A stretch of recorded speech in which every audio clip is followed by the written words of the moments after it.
Effective July 2021, UK government announced a change in the international student visa, whereby you can get to stay in the UK to work after you're done with your program.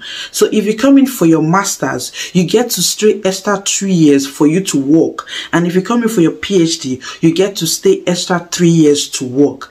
In this video, I'll be analyzing how this affects you as a single person, as a married couple without kids, and as a married couple with kids.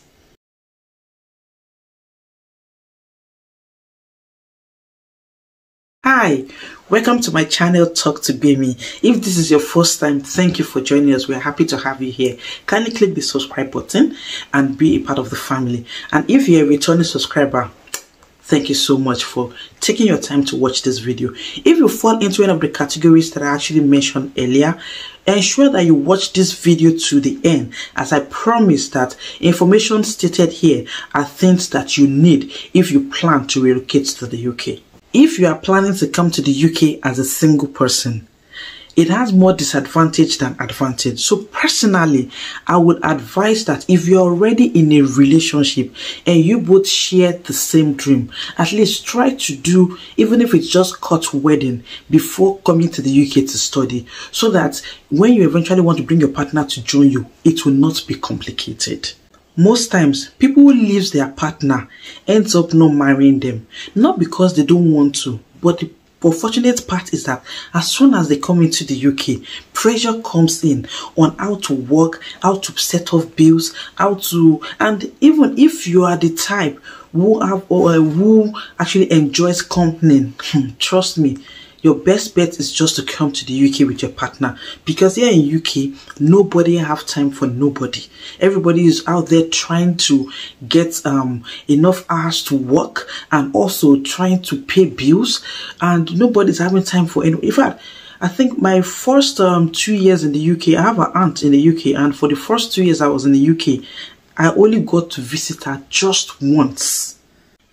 Another thing is, when you come to the UK with your partner, it is bill settlement, because of course we all know that most people, when they come to the UK to study, they don't pay their bills at once. You get to pay instrumentally, and when you have your partner is able to work, so you're not the only one with the pressure to work to be able to pay the outstanding tuition fee. You understand? So but when you have your partner is also able to work, you're able to put the money together, and then it will make you to be able to offset the outstanding payments with ease. Another thing again is, the relationship in UK is different from the relationship back home. Trust me, let me just stop there. For those married with kids, this is a better option, but a more tasking option. However, if you plan very well, you will be able to survive it. So for those who have kids that are below the age 3 and 4, I would suggest that if both partners have the first degree and then you want to come for masters, I would advise that you let your wife do the study. The reason is, you've got kids, and here in UK is different from the way things are in Nigeria or back in Africa or other places, because where it is very easy for you to get a nanny or for you to be able to get somewhere or a neighbor to keep your kids with. Here in UK, you cannot do that. If you are not careful, social service can take your kid away from you. Social service is the team in charge of kids and in charge of the welfare of kids. And peradventure, anything happens to your child, they can take that child away from you. Yes, the child you give birth to, here in UK, they can take that child away from you if anything bad happens to the child. That is why you cannot be careless to leave your child with a neighbor or with someone who is not satisfied. So at every point, it is expected that one of the parents will be with the kid. So you see, it's more difficult. But if you plan it well, the man will be the one to do the job, that's the working, because as a dependent you'll be able to work 24 hours, so you can work for as long as you can. But whoever is doing the studying can only get 20 hours per week to work. So if the woman is the one who is doing the studying, most of the courses is taken online, you see. So, and once she gets off to get the kids to school and she's back, she can be able to attend to her lectures and do her assignments. She go pick the kids and then she's back home. So in that way, she's able to manage time. However, if you are the only one who can be able to come do your master's or PhD due to your wife's level of education, another option is for her to take up night shifts. So that is where I said it is more tasking, because that means you go to work for 24 hours, for 20 hours a week. You get to work, and then she takes the kids to school, she comes back home, and then she go pick them, and then when she's back, she's already preparing for her night shift. And then when she's leaving for her night shift, that is when you are coming home to stay with the kids. And when you are leaving for work the next morning, that is when she is coming back home to take the kids to school. I mean, it is really tasking, but trust me, you can survive it, because that is what most people do here. Now, the lights that comes at the end of the tunnel. So the advantage for couple that have got kids is that it helps you if you intend to stay in the UK. I mean, you want to stay in the UK on a permanent basis, because for you, if you have kids, once your kids is able to stay in the UK for 7 years, the kids is entitled to automatic citizenship, and you will be able to pull up an application called the Family Life application, where you also will now be able to get your permanent residence in the UK. Couple without kids. Wow, you people are the real MVP.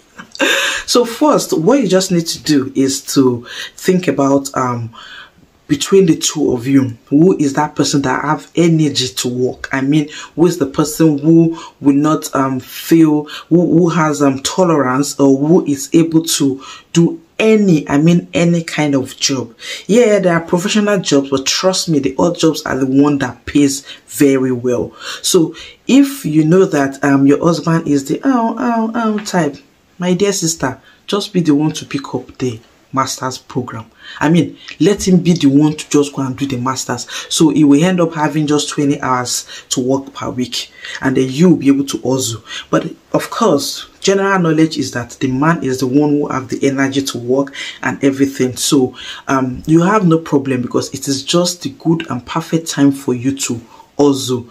This category, it is very easy for you to offset any tuition fee whatsoever. And I know that people used to say that it's not easy coming into the UK or relocating abroad with your family at once and all that. Trust me, truly it is not easy, but it is a better option, because when you weigh it in this situation, your wife is able to work, right?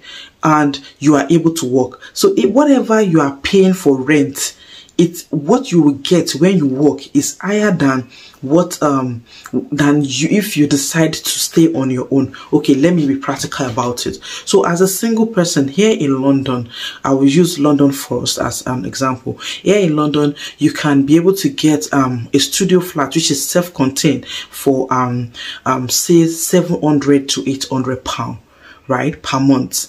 And you can also be able to get a 2-bedroom for 1,100 to 1,200 pounds per month. But okay, let me just use, because most time people do, in most cases, don't come into London to study because it is more expensive to study in London. So let's use Newcastle. So for Newcastle, you can get a studio flat between 500 and 600 pounds per month, and you can get a 2-bedroom for between 700 and 800 pounds per month. You see, so the difference is just like, let's say 100 to 150 pounds, which is worth it, because at the end of the day, when your wife or when the two of you are working, you'll be able to earn more than that extra pay if you are the only one who come to work or who come to school, and then you are paying the money for the studio flat. So another advantage again is, of course, you can be able to have kids. And when you have your kids too, if you really want to stay, all you just need to do is just to ensure that you stay legally in the UK, or you have your kids to stay in the UK for 7 years, and then they can get the automatic citizenship, and then from there you can also be able to apply for your private life application, which will eventually earn you citizenship. I hope you find the information informative enough and you've been able to learn one or two things. Kindly share this video so that more people can be able to benefit from it. And if you've not subscribed, do not forget to click the subscribe button. Do not forget to like this video if you have been able to benefit one or two things from it. And if you have any question that you want to ask, do not forget to drop it. So earlier I mentioned that people don't get to come to London to study because, of course, it is more expensive to study in London. So I'll be sharing with you in my next video 10 places that is easier for you to study in the UK. Thank you so much and see you in my next video. Bye for now.